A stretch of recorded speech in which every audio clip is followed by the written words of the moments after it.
choice to surrender my position. I surrender for Lee to go up.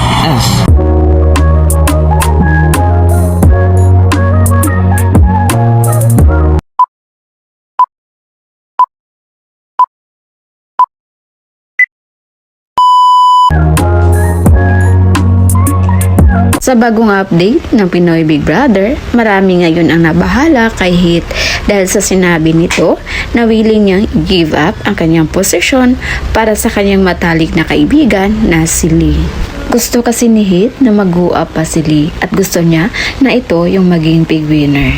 Nahirapan ang mga netizens dahil nakita naman nila na nag-improve si Lee, while si Hit naman ay consistent sa kanyang magandang ginawa sa bahay ni Kuya since day 1. Sobrang matured na kasi ni Hit.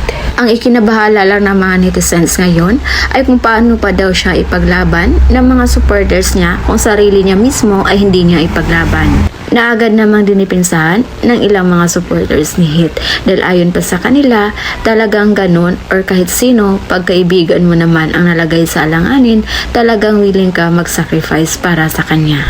Isa kasi ito sa mga kaugalian ng mga Pilipino na yung magpaubaya ka para sa taong mahal. Kaya nga sabi ng ilan, kung sakaling si Hit nga ang ma-evict sa linggong ito, okay lang daw. Dahil kahit papano daw, marami naman itong projects paglabas nito sa bahay ni Kuya.